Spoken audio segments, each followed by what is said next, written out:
Hi everyone, I'm Louise Miller and I am a senior content designer at the Government Digital Service.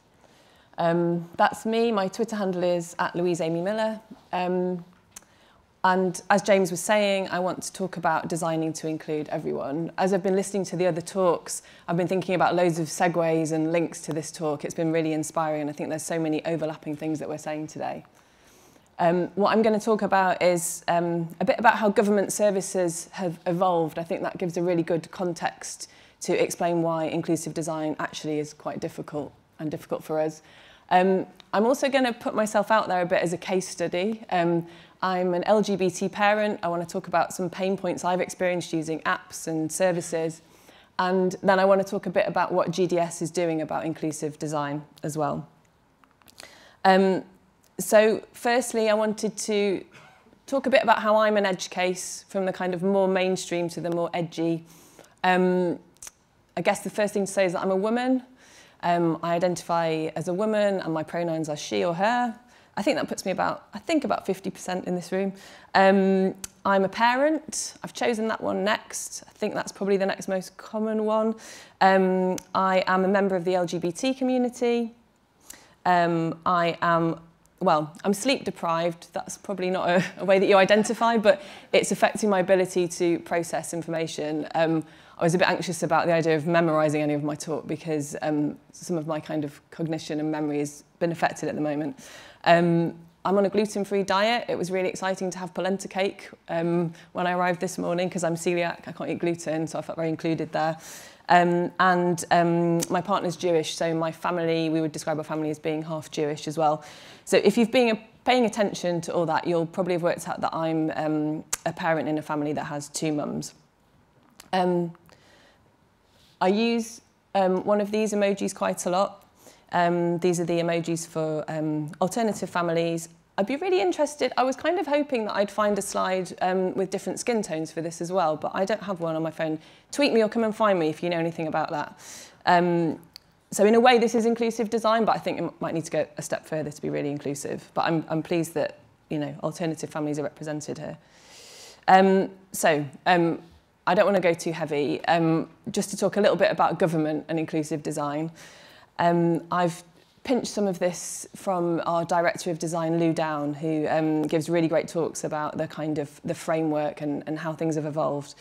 And there's this idea that we use about how government is not a shop. We're not a supermarket, we don't sell tins of soup, and people can't choose what they're getting from us. Government is providing services that people have to use.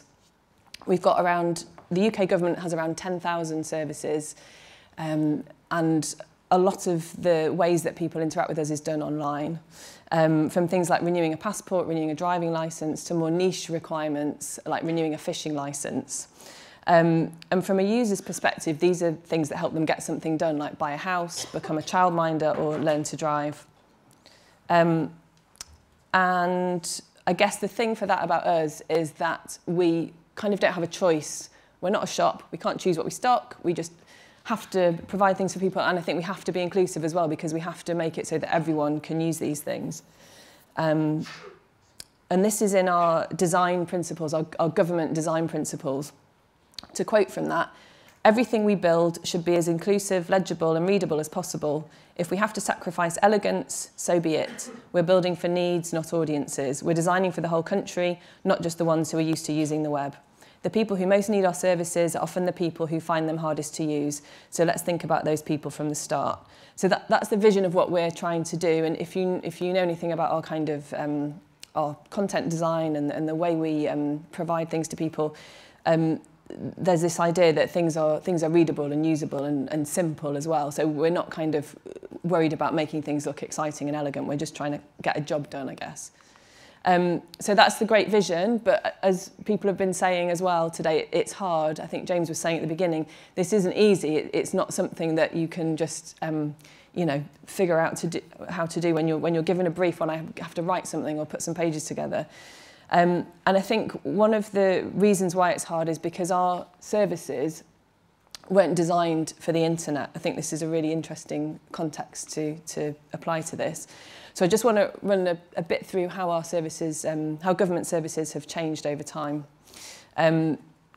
Starting in the 1920s, a couple of shop fronts, post office and a butcher, I think, from a village high street in the 1920s. Obviously, there weren't any call centres or anything like that. People weren't kind of phoning up to apply or applying for anything online. There were mostly frontline offices, so people had to go into usually a post office to get something done, to fill in a form, to speak to somebody or to send something off, and people were filling out forms. Fast forward to the 1960s, this was the first time that call centres started to be used. I'm told that the first call centre was used by government by the post office in Birmingham in 1965, and we suddenly switched to being able to actually support users to access services. So rather than people doing it themselves and sending it off, we could actually speak to them on the phone and help them with things. So it was the very beginnings of customer support. The 1970s, here's a call centre from the 1970s. I think the point here is that there was a huge expanse in computerisation within offices, and things were becoming more and more automated. So that meant that there were then these processes happening, and rather than a human being interpreted what they had to do, processes were kind of doing it for them. There was like if this, then that programming happening, and the call centres were also started to get really big. In the 80s, again, another call centre that's very similar, starting to switch to a notion of customer care. Rather than just helping people to use a service, people on the phone might be helping people change their details or change the way that they're actually interacting with a service and sort of helping them with their records and that kind of thing. Then in the 1990s, the home computer, the personal computer, things really started to change because people were starting to do things completely on their own without going to see anybody, without speaking to anyone, using government services unassisted. And so the way that people were using services changed dramatically at that point. What does this mean for inclusion? Again, I think it means that this has made inclusion hard. With everything so automated and less personal interaction, people are doing things completely by themselves and things are designed to work for the masses. I think it makes it really hard to then design your content for individuals or to design anything you're providing for individuals and to design in a way that includes edge cases. This is something that we're starting to hear and think about more and more at Government Digital Service and within government. And later on, I'm going to speak a little bit about what we're doing about it. But firstly, I wanted to kind of switch and speak about some of my pain points as an LGBT parent. This is a bit where I use myself as a case study and wonder if it's a good idea. Not used this material before. I'm just going to talk a little bit about my journey to becoming and being a parent in a family of two mums. I've got two daughters. This is my older daughter, she's 4, just to follow on the theme of baby and child pictures. She takes things very literally. She likes to argue about things like if her bath is cold and we say, oh, should we make it hotter? She'll go, no, I want it warmer, not hotter. Everything's very literal, and that will become relevant later on. This is my 1-year-old. We're getting to know her. We call her Nails because she's quite hard. If she falls over, she just bounces back up again. That's her personality at the moment. The first time that I started to realise that things started to feel kind of areas of tension when I was interacting with services when I became a parent was when my partner was pregnant with our first child and I wanted to apply for shared parental leave for when she went back from maternity leave. And I came across this phrase, if the mother's partner wants to take shared parental leave, this is what you have to do. And I was like, okay, so I'm the mother's partner. I'm a mother, but I'm not the mother. I'm the mother's partner. Mother's used in a way that means the person giving birth to the baby, and the mother's partner is used for the partner. But that doesn't work for us because we're both mothers, so one of us gets excluded. This is also used on birth certificates. It's great that we were able to use birth certificates that didn't say mother and father, they said mother and partner. I think there must also be birth certificates that say father and partner. But you still felt like you were being told that you were a bit other in a way.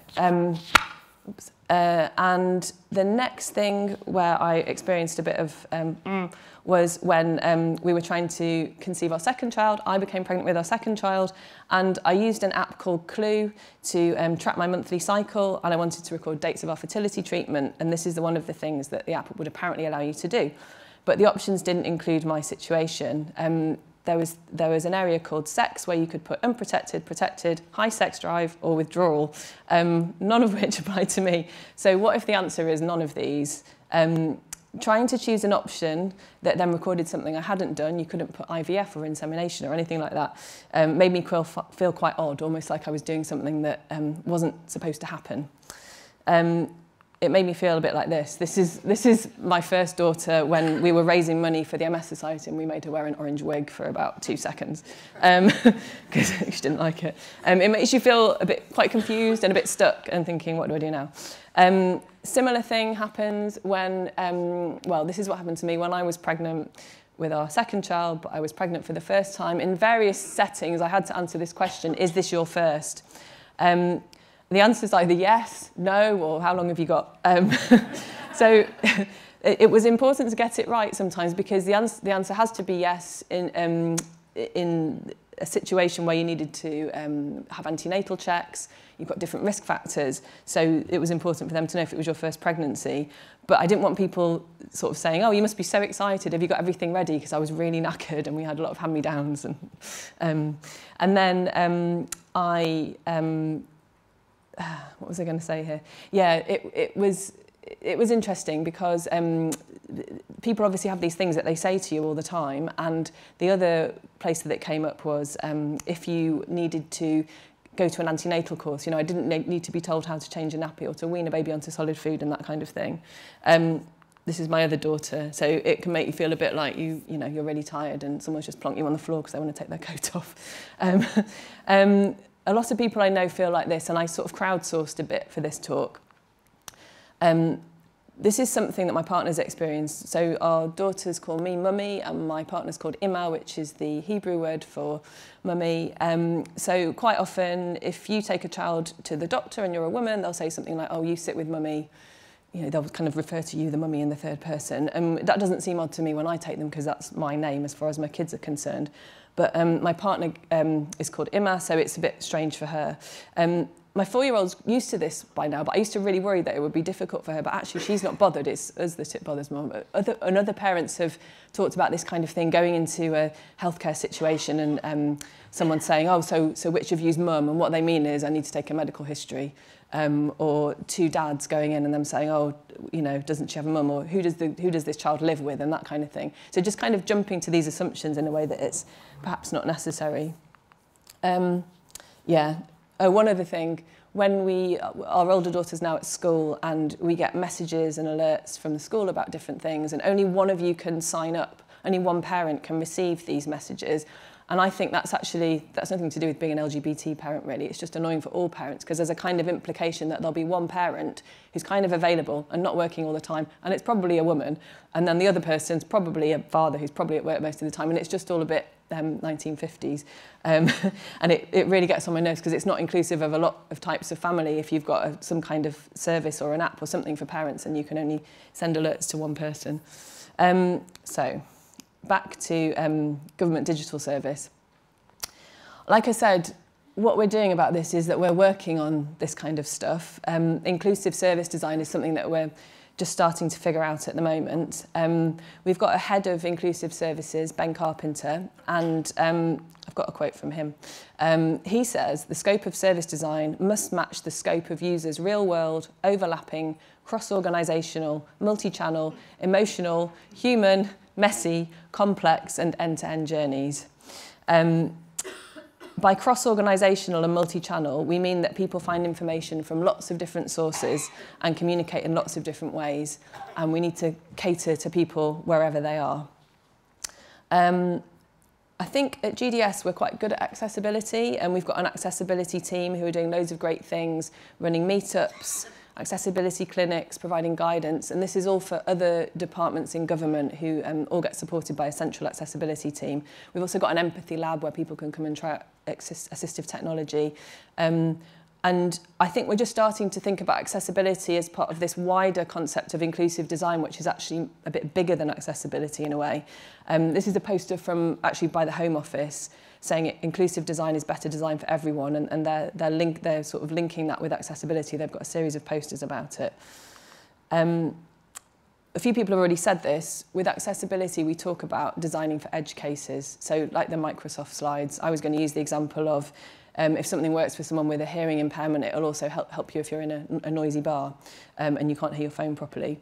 I think you can take that a bit further and apply it to inclusion in a wider sense. If you are designing for not just, I think it's bigger than LGBT parents. If you think about people's situations or demographics, someone who's anxious about using government services, someone who's got low funds, got the least comprehension of using the web, that kind of thing, then that's going to help everyone. It's going to help the person, on a bad day who can't think because they're stressed and their phone's not working very well.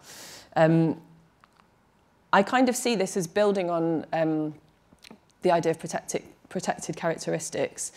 Someone was mentioning the Equality Act. They are in there. I was just going to say they are in there, but I'm not going to go get on about it.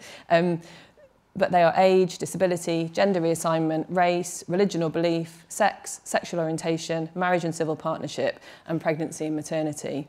So I think building on that, if you can think about people's situations, demographics, we're sort of looking for the right words for these kinds of things. These are examples of some of these. So you've got protected characteristics maybe mixed in, but other things too. So someone might be offline, they might have a disability, they might be homeless, they might be transgender, they might have poor mental health. There's all these different kinds of situations that people might find themselves in, or characteristics that they might have. And I think if we can constantly have in mind this kind of stuff, it's going to help us understand people's challenges and make decisions in our design that are going to help everyone. I also think that inclusive means cutting across crafts and ways of communicating in the sense that we need to get stuff to people in different formats. If they're not even using the web, we have to provide it to them. In government specifically, inclusive public services have, by definition, have to include everybody. And it means thinking about all the ways that we could do it. So just to finish up, what can we learn from all this? Like I said, we're working on this stuff, but I wanted to think of some takeaways at the end. This is for everyone. I think that this thing about characteristics and demographics and situations, it's like thinking about people from all perspectives and maybe not thinking about people as edge cases, just thinking about all the different ways that people might be in the world. Checking that what you design doesn't exclude anybody. This is from the London 2012 opening ceremony. Sorry that the resolution's not that great, but this is for everyone, the idea behind the World Wide Web in the first place. In government specifically, like I said, we have to make stuff inclusive. Government isn't a shop, so we've got quite a hard job. Our customers are everyone who's entitled to use public services. Gov.uk and GDS have been involved in a lot of digital transformation across government, with this in mind, trying to make things work for users, trying to change government around, flip it so that people are thinking from a user perspective. I also think that we need to stay humble and not make any assumptions about people. This is in response to thinking about how could we ask, is this your first, or questions about shared parental leave better. I think maybe don't try to paint a picture for your user in an app about what they might be doing. You might exclude people by mistake through design decisions. I think you need to find out what they need and offer them that. I think be quite literal and be like a 4-year-old. Just say, give someone the option of answering the question in the most straightforward way. If you need a medical history, say, I need a medical history for this child. Find your users' pain points. So find places where users might be excluded, where they're experiencing problems. We've started to include this kind of stuff in our service manual guidance, which I work on, for government teams, giving them kind of pointers for how to think about different types of people. And then just the last thing, this isn't my original idea, but I just love this concept that real lives are messy.